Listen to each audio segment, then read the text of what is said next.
Hello, my beautiful people. Hello, hello, hello. Guess what today is? It's a beautiful day to have a beautiful day. Welcome officially to Loving Through a Broken Heart podcast. I'm Veronica, living with intent to have a beautiful day. Let's get into it. Have you guys ever heard the saying, to live is the rarest thing in the world? Most people exist. That is all. There's so much truth to this statement. And I'm sure you guys have heard it or have similar sayings that come to mind. But you know what? This was me. This was me up until the year of the awakening for me, which was 2021. No, I didn't wake up one morning and say, wow, where did the years go? I didn't have the epiphany. What I did have was a whole lot of moments that I choose to ignore. So, while we're exploring those moments, the way my mind works is one subject at a time. So, while we're going down the rabbit hole on a couple, I'm going to start with the role change. So, I'm sure, like most of you, my children are my everything. And the major reason I strive to be better every day. I don't say that to be cliche. I actually say that because I live by it. When I disappoint them, it absolutely kills me. And I'm sure you can relate. So let me introduce them. I have 3 daughters. Raven's 28, Jenna's 22, and Maya's 20. I also have a bonus son that literally has my heart as if I birthed him myself. He's 23, and his name is DJ. The start of the transition from full-time mom started in 2014. This was my oldest daughter's senior year in high school, and that started the ongoing depression. It progressed it, and really it had me asking, what do I do now? My oldest daughter, Raven, chose to go to college all the way on the other side of the country. She did have a couple opportunities to stay close, but circumstances, maybe her home life, and what she wanted to pursue, she chose to go far away. This was the first inclination that my life as a mom was changing and had me questioning if I had done my job right. When my middle daughter, Jenna, started looking at colleges, it threw me. It threw me into random cry sessions, holding on to the helicopter mom status. I tried to do things differently with her and strategically pick colleges of high caliber to keep her close. And she ended up going just as far. She went to the University of Alabama, whereas Raven went to North Carolina to Shaw University. So, just as far. I didn't have my son full-time while he was going to school, but when he did graduate, he wanted to come and live with us. As we know, when they graduate from high school, they tend to think they're grown. So while he was living with us for the summer, I was trying to really mold him and his decisions. But like I said, I was a helicopter mom and I kind of insisted things go a certain way. So I pushed him away and violated a bond that I wish I'd never done. The time of being mom to adults was here, and I did not know what that change meant for me. Have you ever been at a crossroad that you just did not want to face? I found myself sad, depressed, some days crying for the littlest reason. It was truly a crazy time for me. And I'm really curious to know if anybody else has experienced this yet, or at all. Please email me, comment, because, let me just say, if I would have tapped into my people, my tribe, it might have gone smoother. So I'd like to do that with you guys. Once the last of the Mohicans was a senior, I was completely and utterly in denial. Oh, wait. I forgot to mention, as things were getting close to having an empty nest, I had asked my parents to come and move in with me. Why not take care of adults and add more to your plate? I mean, that wasn't the only reason, but it was a reason in my head for sure. So Maya was a senior, and I just did not want to let go. I procrastinated everything, grad announcements, senior pictures.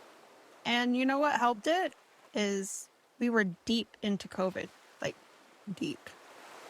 She didn't even have a graduation. We ended up doing some makeshift thing, and it was crazy. Looking back, I mean, it's quite silly, but nonetheless, I was in a very real depression. And the feeling of what and who am I now? I know these feelings aren't unique to me. Situations may be unique, but I know the feelings aren't. Our identities as women are so often caught up in raising our children or being everything for everyone else. Wives, daughters, sisters. I think it's time we change that. I think it's time that we really start focusing on us. I'm just going to leave that last statement as it is because I'm going to use it as a segue into being a wife. As mentioned in my first episode, I'm newly divorced. I filed in August of 2021. It was finalized in November of 2021. And although I knew at the beginning of the year I was indeed leaving this unfulfilled situation, it doesn't take away the fact that I was married from February 5th, 1999 to November 1st, 2021. 22 years of marriage. It was dissolved in a 10-minute phone court hearing. To know that everything I tried, every time I changed to help my marriage, for every counseling session, for every moment I tried to be enough, it was canceled in 10 minutes. I was married at 21 and divorced at 44. Now, there are moments that led up to this, of course, mental, physical, emotional abuse for years. Once I started to really research him instead of listening to him blaming me, I found that he was a true narcissist. In that finding, in that research, it gives you the strength and the ability to leave. They never change. Was it hard? Hell yeah, it was. Is it hard? Hell yeah, it is. Let's also add another kicker. We all know I'm good for those. I owned and operated a multi-million-dollar business with my now ex-husband. And in the process of doing all of this, I decided to walk away from it all. The transition from wife and business owner of 22 years to being alone, divorced, lonely, sad. That's a kicker for you. It's like the epitome of a role change for your ass. See, I went in with the intent of spending the rest of your life, spending the rest of my life with someone, and I came out alone. I came out battered, abused. I felt broken, defeated. In those moments, you dig really deep to find a new role. The one statement that will forever stay with me and keeps me from ever going down that road with him, because I do miss him. I'm not going to lie to you. I miss our times together. I miss our roles to each other. I miss all of that. The good times, very few and far between. But this one saying, he told me I cheated on you every year for those 25 years of us being together. So we were together for 25 years. We were married for 22. He said this to me as we were in a heated argument about our divorce. And still, in that moment, continued to blame me for his constant cheating. So I just want to tell you, if you feel alone in your marriage, just be alone. Leave. And it takes a lot for me to say that, because I don't know every situation, but it's true. You can do bad by yourself. Sit in that for a minute. Although I'm hitting some hard stuff, really making you gasp, maybe, it's nothing compared to the biggest, hardest thing I've ever endured in my life. Yes, bigger than divorce, an empty nest. It was the moment that I had to bury my little brother.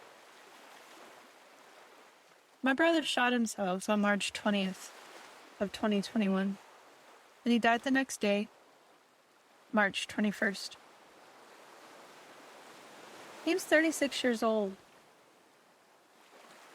36. Not a day goes by that I don't think of him, that I don't smile and give him some sort of love. And even though I'm late because he's no longer amongst the living with us, I still feel I have to tell him how much he means to me. You see, my brother was a recovering alcoholic. And my brother has 2 beautiful daughters. Not to mention a whole lot of people that loved him more than he loved himself. All of that didn't matter when March 20th came. What floors me, though, is just a few months prior to that, I had been getting word that my brother was talking about suicide. So I booked a flight for me and my mom. We were going to Michigan, where he was, and I was going to create an intervention. I had only heard about these things, and although I didn't know, I didn't know how, what, where, why. I didn't know any of that thing, but I was going to try. I spent 4 days of loving on my brother, telling him things would get better, trying to decide on a plan, and even more asking him to move back to Phoenix with me. We had dinner, we went shopping, we laughed, we cried. And to be very transparent, I still didn't understand his pain. I just wanted to fix it. And I wasn't listening. I wasn't listening, and I wasn't present. I just made him promise me that no matter what, he would contact me every day to ensure he was okay. And no more talk of suicide, because we're going to make it through. He said, "You know what, sis? I'll do that." He told me he would, and even stated he wouldn't take his life, that he would call me. I held on to that, and I flew home. Still not understanding that I didn't take the time to listen to his pain, and I wasn't fully present with him to make him, obviously I don't want to say make him, to have him understand how much he was loved. A few weeks went by, and he did call or text.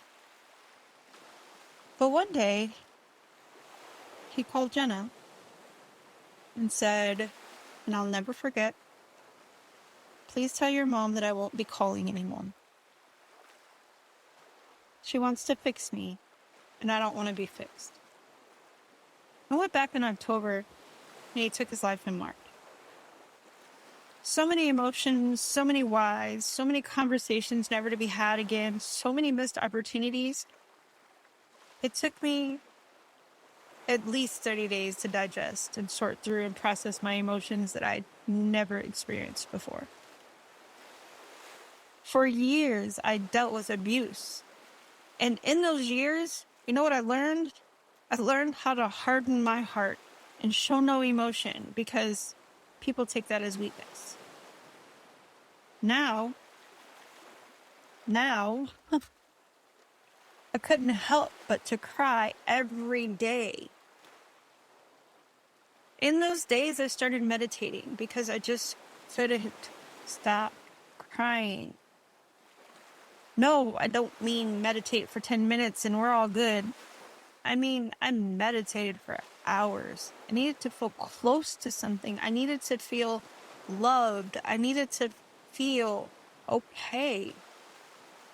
If my mind was not quiet, I was crying. And of course, I'm going to share those things with you. I'm going to share more about those healing processes in later episodes, and I promise to give you all the deets. But let me just tell you, in those quiet moments, I heard my brother's laugh. I seen his face. And all of those questions of why, got the clarity. I got the answers. And even though I didn't want to hear them, even though I didn't want to digest them, even though it was hard to realize, I did get them, which helped speed up that healing process. In these moments, I knew I had to move forward, even in the most uncomfortable situations. I had to find me. I had lost my self-worth. I had no idea who I was. And let's just be frank, I started losing that woman the day I became a mom in 1994 and never picked up any techniques to cope with one day being alone. I wouldn't change any of these experiences. Well, probably never ever want to lose my brother again, but they all did shape me. In those broken moments, I learned how to forgive, love wholeheartedly, and to love without fail. In order to move forward, I had to forgive. I had to forgive every wrongdoing, like everything. I had to forgive my ex. I had to forgive myself. I had to realize all things were working for me, not to me. I had to shift my entire mindset, or else I was going to be a very angry individual, like I had been for many years.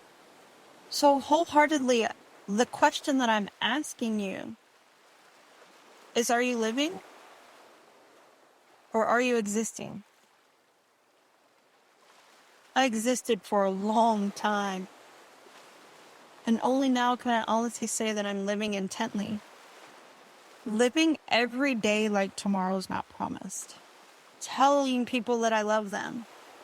Feeling, living in the present. Loving hard. Keeping my promises. Learning boundaries. Learning boundaries so I can feel comfortable saying no. So I can take care of me. Because you can't give from an empty cup. You have to be able to fill your cup. I have so much more to do. I'm no longer sad. I do still feel the pain, but I'm not sad.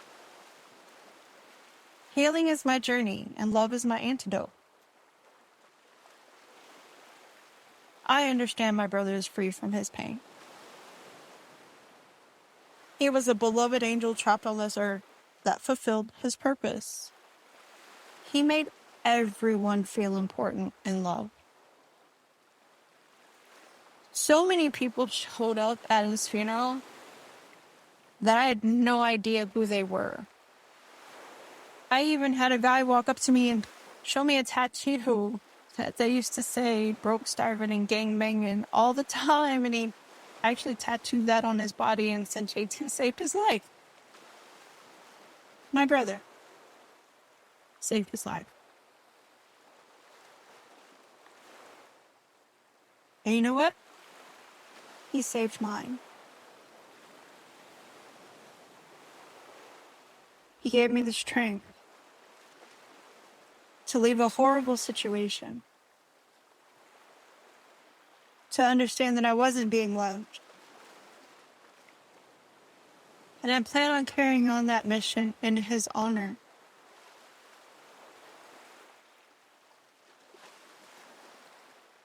I do have to plug this. If you or someone you know is struggling with suicidal thoughts, please don't take that lightly. Have them reach out. Call the National Suicide Prevention Hotline. Love on them. Listen to them. Be present. So, my beautiful souls, please, please, please be kind. And as always, from A to Z, you are important to me and everything above the sea. You, my beautiful people, are the change that we need to be. God bless. And until the next episode.